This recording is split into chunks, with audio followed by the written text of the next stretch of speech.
这个螺丝拧的有点费劲。电钻响，黄金万两。大家好，我是安装工小米。这家的壁挂马桶水箱我们1年前都装上了，1年后终于可以装这个马桶了。现在先看一下安装条件。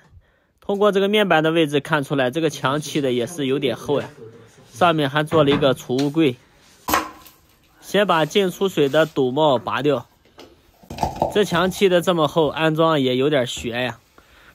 最怕的就是这个连接管短了，或者这个丝杆短了，管都塞到底，然后做一个标记，然后反过来插到马桶上也做一个标记。中间的这个部分呢，就是要切掉的部分。切个5部分。还好，这个管是够的。排水管呢，只长差不多1公分半左右吧，只切这么一点点。然后边上呢要给它打个斜口，这样插的时候好插。这是挂马桶最主要的2根丝杆，这2根丝杆呢感觉不是太长，所以我们把它全拧出来再重新拧，大概1个螺母的厚度，拧个1公分多一点，尽量节省丝杆的长度。现在我们把马桶的上下水管都塞进去。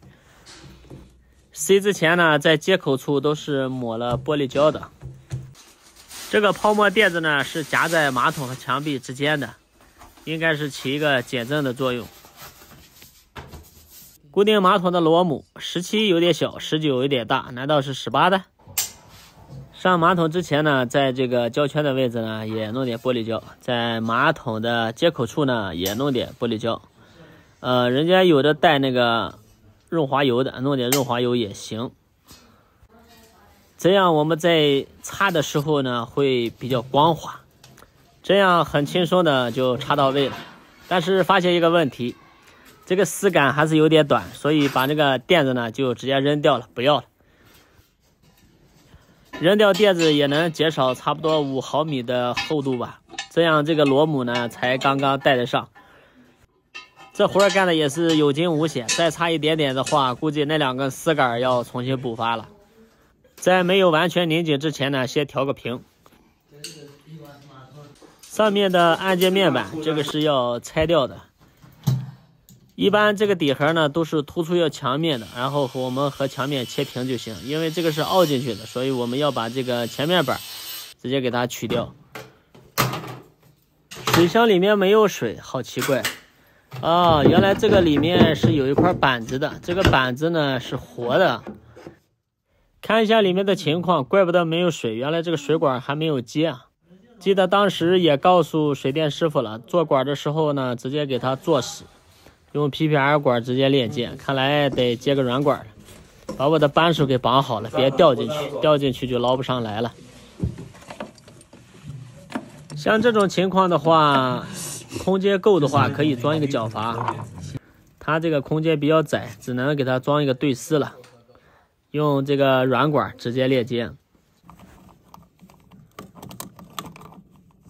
空间太窄了，现在干这个活真的有点难受啊。听一下上水的声音，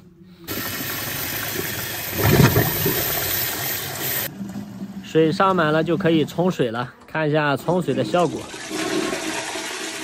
冲水还行啊。当时做这个马桶的时候，移位的话移了差不多1米。安装这个按键面板呢，其实也挺简单的。先把这个底架装上，旁边呢左右两边各有一个螺丝固定。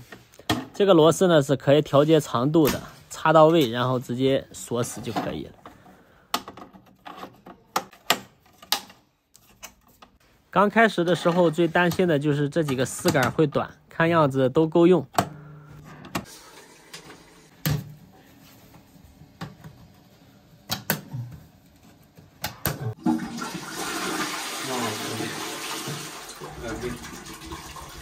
安装马桶盖之前，先把马桶周围的胶打上。这一圈胶很重要了，因为刚才我们把后面的那个泡沫垫子已经扔掉了。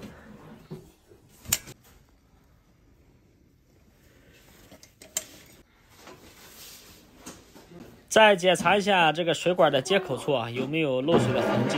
没有的话，这个盖板呢就可以装回去了。这个暗格还可以容纳好多东西，做的不错。现在这个壁挂马桶的活就干完了，刚打了胶，客户得等2天再使用。正准备收拾工具要走了，客户说他这边有一个加湿器壁炉啊，这个位置有点问题。这个位置是木工开孔开的有点小了，所以要切割一下。因为我也没有带那个切割片，直接用这个砂轮片切了，所以满屋子都是烟。还好这个房子南北通透，开了窗户就好多了。边上裁掉半公分，现在可以了，能放得进去了。看一下它的实际效果，插上电以后加上水，其实它就是一个加湿器，因为里面是做了一排灯，这个光打出来效果就好看多了。好了，这个也搞定了，拍好照片提交完工订单，这也是我今天最后一个活了。不过现在已经很晚了，下一站我就回家了，明天见，拜拜。